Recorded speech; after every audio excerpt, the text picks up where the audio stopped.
It is now 2:16 p.m. and you are tuned into your KCTV Super Happy Fun Time Economics, supported by the same surplus since 1935 by viewers like you. Well, hi kids, I'm Robbie. And I'm me. Well, hey, why the long face? I'm still trying to understand those neoclassical cost curves we learned about last week. Yeesh.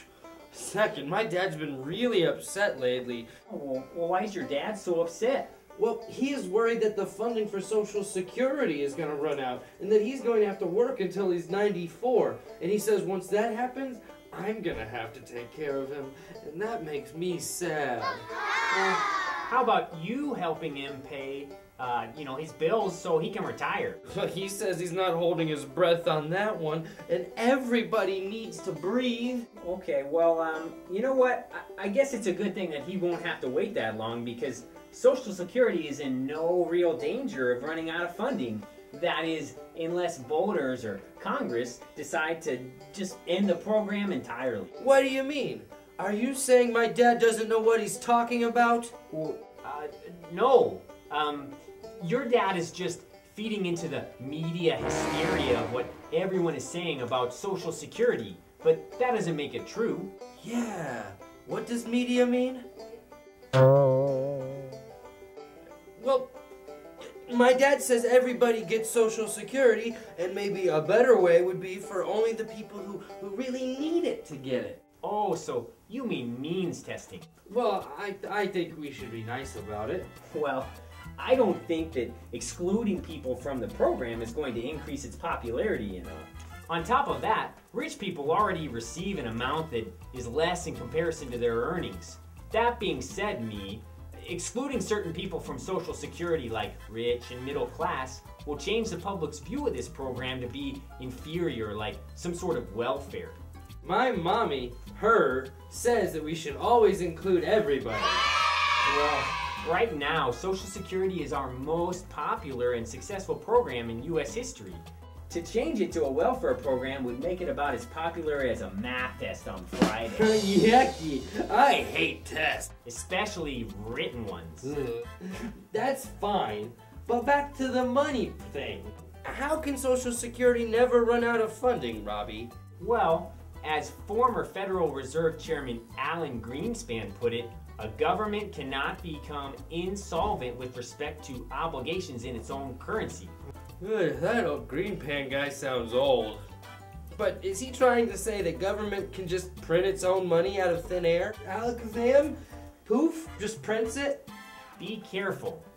I wouldn't say that they just print money. It really is just a matter of keystrokes. But my dad says that the Old Age and Survivors and Disability Insurance Trust Fund is going to run out of money. Well, really though, if you think about the previous statement from Alan Greenspan, the U.S. government cannot go broke on its own ability to pay bills in its own currency. Is that why being accountable has everything to do with accounting? That's very smart, me. It is an accounting problem, and not a problem of money. Since the 1980s, we've actually been running a surplus in the OASDI. Wow-wee! Wait, what is the EIO? Well, the OASDI is the trust fund that your dad said was going to run out of money. So, after years of running a surplus and all that leftover money being fed into other programs, do you think all of a sudden that when a deficit runs in the program, we'll just go ahead and end Social Security altogether? Well, I don't know. Well, can we afford the negative amount of money in the CSI Miami? As I said earlier, the OASDI is a trust fund that is set up to hold the positive or the extra money your dad has been paying into all these years. It is one part of a giant system of accounts, each of which can have both pluses and minuses as long as everything is accounted for. That's dandy. Where does my dad's money go once he pays into Social Security? To the Treasury, where all of our taxes go. The Treasury? Where does the money then come from when it is paid out to the retired people? Oh, well, also from the Treasury. Social Security payments are an obligation under the U.S. government and again Our government cannot go bankrupt in relationship to its own currency that it creates. Neato! So it's like when Kobe Bryant makes a free throw and a point is put up on the scoreboard. Whoosh! Correct. And from what we've learned, the scorekeeper will never run out of points to give Kobe. Oh, I don't know about that. Kobe scores a lot of points sometimes. Yeah. Well, even still, the scorekeeper is allowed to continue to add a score for every basket Kobe makes. So all of this mumbo jumbo about the Fed, points, accounting, and Kobe also applies to Social Security running out of funding. Correctamundo. But this can't all be rainbows and lollipops because my dad also has an issue with my grandpa. He says that grandpa and all of his friends are going to collect and take all the money and there won't be any left for him or me because of all the people in this baby booming generation. The baby boomers.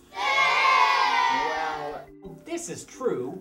Although Social Security is not a matter of money being backed or an amount of money that can or cannot be spent on Social Security, its main hurdle, as we've learned, is how its accounting problem is viewed and reacted to by some folks like your dad who have really, an upstream attitude to the accounting problem.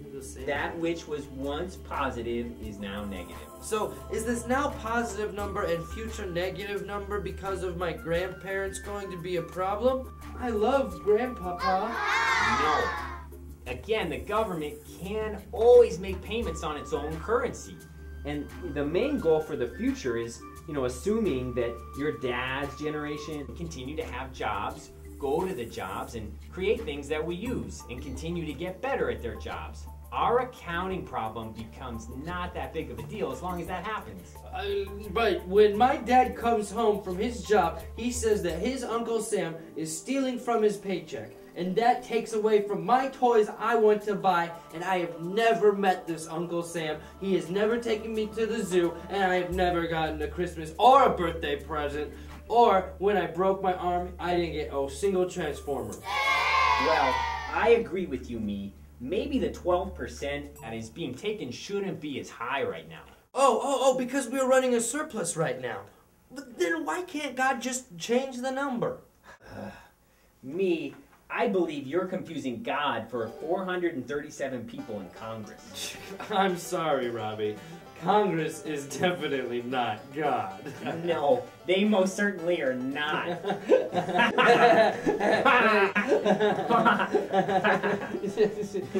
Cool. I'm kind of getting this, but my dad's still my hero, and he thinks that his money out of his paycheck could be put into what he called a market, and not the one with food.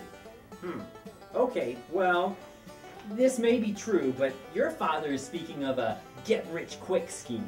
Whereas Social Security is a program that was designed to be a form of social insurance to protect everyone, even those born into adversity and those who struggle along the way. That sounds nice. Also, it will protect your dad's ability to purchase your toys at the same price no matter how high prices may rise in the future. I really like that. And your dad will be happy because what he is paid by the program will not feel the effects of other taxes since it was a government program to begin with. I'm getting so excited to tell my dad that I have to use the little boy's room. Oh, well then.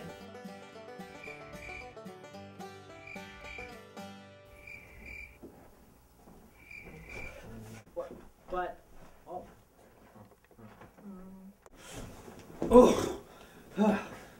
Oh, I'm back. He will also be proud because not only did I use the big boy potty, I can tell him that he has an insurance system where his administrative and maintenance fees are shared by him, our neighbors, Kobe Bryant, and even you, Robbie. Sure, yes I do, when I'm paid by UMKC TV, I know. Okay, yeah, well, another thing that people worry about with Social Security is that the consumer price index is overstating inflation. Oh, cool. You mean my dad may be able to buy more toys for me than he currently would be able to now because inflation isn't as high as the consumer price index is making it seem. Index. Wow! You really are getting this, me. Wow, I'm so impressed. Obviously, this isn't a problem of paying out, but relates back to the accounting problem that people can't seem to get their heads around. Right, the pluses and minuses in the giant accounting equation that makes up all of our country's money. Right again, me. The accounting equation has pluses and minuses all over it, but for some reason, people are particularly against this one turning from a plus to a minus. I know. You've said it like 10 gazillion times, Robbie. So why do we care if the consumer price index is overstating inflation on our accounting problem?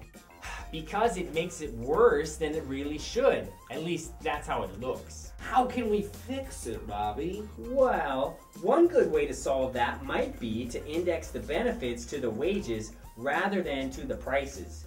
In this way, retirees could share in the growing productivity that we talked about earlier, but would also share in any sacrifice if prices, such as the price of gas in your mom's minivan, would increase, leaving everyone hurting from less money to spend. I call my mom's minivan the rocket ship. Right. Well, that's about all the time we have here today on Super Happy Fun Time Economics. Whoa, darn it, this was so easy. I'm just so glad it's so awesome. Woo.